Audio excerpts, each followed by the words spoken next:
Assalamualaikum warahmatullahi wabarakatuh.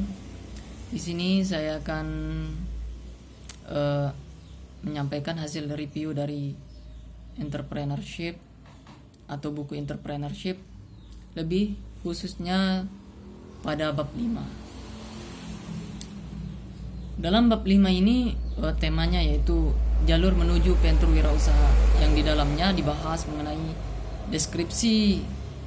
mendeskripsikan jalur utama yang mengarah pada kewirausahaan. Yang kedua, menguji bootstrap dan minipreneurship sebagai jalur usaha cepat. Yang ketiga, mengidentifikasi dan mendiskusikan apa yang terlibat dalam usaha itu. Yang kemudian menguraikan pertanyaan atau jawaban kunci dari membeli usaha, usaha yang sudah ada. Kemudian mendefinisikan waralaba dan menguraikan strukturnya, dan memeriksa keuntungan dan kerugian dari waralaba. Kemudian melihat rute yang diambil dari wirausaha untuk menciptakan usaha yang baru. Nah, dalam hal ini yang telah dijelaskan tadi, jalur menuju entrepreneurship ini atau memulai usaha yang baru, banyak sekali jalur-jalurnya yang dapat dilakukannya, seperti bootstrap. Apa itu bootstrapping? Bootstrap adalah cara untuk memulai usaha baru melalui akuisisi dan penggunaan sumber daya yang kreatif. Nah, di sini sangat bergantung sekali bootstrap ini pada jaringan, kepercayaan, kerjasama, atau penggunaan sumber daya yang bijaksana. Dalam hal ini, jaringan kita bagaimana, kepercayaan orang-orang terhadap kita bagaimana, terus apakah mereka mau bekerja sama dan sebagainya. Nah, di sini terdapat opsi-opsi yang sangat banyak sekali yang tidak bisa saya sebutkan secara terperinci, tapi ada garis besarnya sih dalam tips yang datang dari pengalamannya, seperti gunakan ide peniru. Kita gunakan ide-ide peniru dari usaha-usaha yang telah ada. Kemudian temukan produk yang cepat laku, impas, dan sebagainya, dan menghasilkan uang. Intinya menghasilkan uang. Nah, tetapi opsi-opsi yang lainnya sangat banyak, yaitu bootstrap untuk pengembangan produk, bisnis, meminimalkan kebutuhan modal, memenuhi kebutuhan modal, dan sebagainya. Nah, dalam hal ini kita perlu pendanaan bantuan bisnis. Nah, pendanaan bantuan bisnis ini datangnya dari mana? Bisa jadi dari keluarga kita, mungkin kalau ada. Tetapi dari sini pendanaan itu berasal dari memanfaatkan program pengembangan bisnis. Lembaga-lembaga yang menyalurkan bantuan teknis merupakan elemen kunci dari keberhasilan usaha kecil bisnis di sini. Ya, dan dalam hal itu akan bisa mengembangkan bisnis yang baru. Awal dari mengembangkan bisnis yang baru. Kemudian langkah selanjutnya ini minipreneurship. Opsi selanjutnya ini minipreneurship. Nah, minipreneurship ini apa? Adalah konsumen yang menciptakan, memproduksi, memperdagangkan barang, jasa, dan pengalaman. Bukan hanya sekedar mengkonsumsi. Ya, dalam hal ini kita memperdagangkan kembali barang atau jasa atau pengalaman yang kita miliki.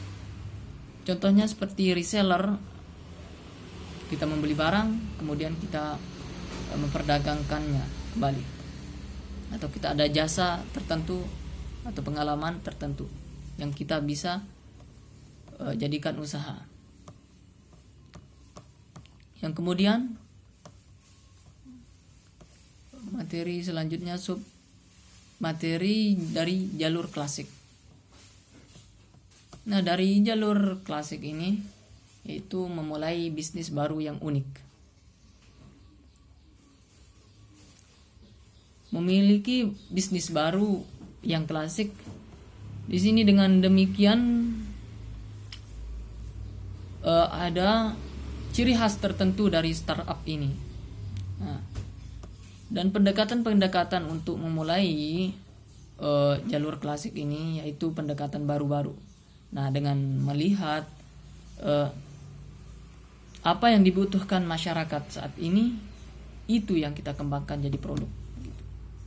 Nah, dalam hal ini apa yang ditekankan dalam buku ini, apa yang kita hadirkan dalam masyarakat, produk baru yang dibutuhkan masyarakat yang belum ada, gitu.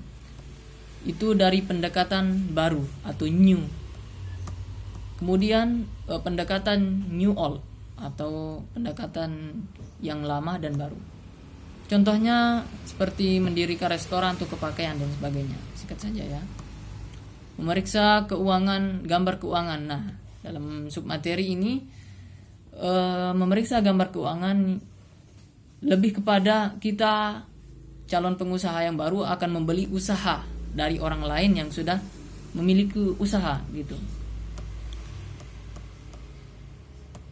Yang kemudian kita harus memeriksa peluangnya, apakah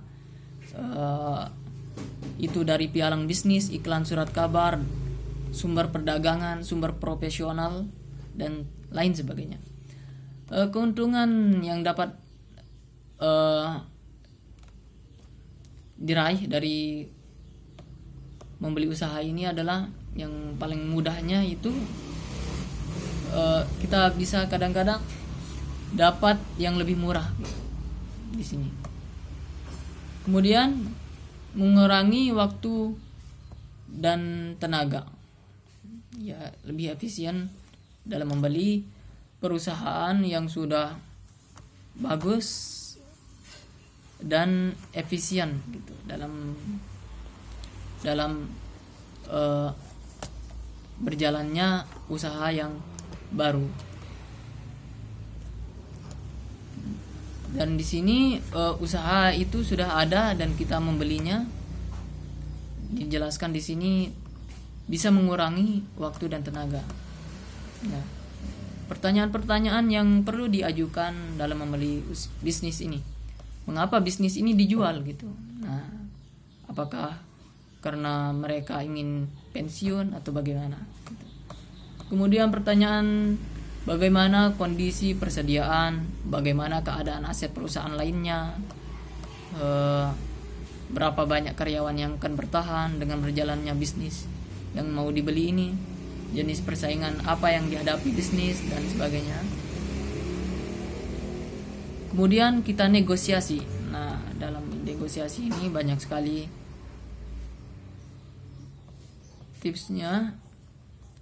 Ya, ini kita harus mengetahui informasi, waktunya, apa yang menjadi tekanan dan menjadi alternatifnya.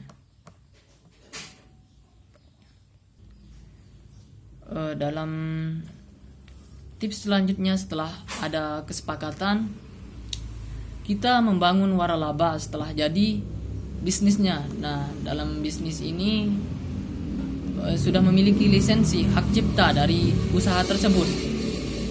Kemudian kita harus menyadari dalam membangun waralaba ini harus menyadari keunggulan daerah atau organisasi tertentu dalam penyampaian produk kita.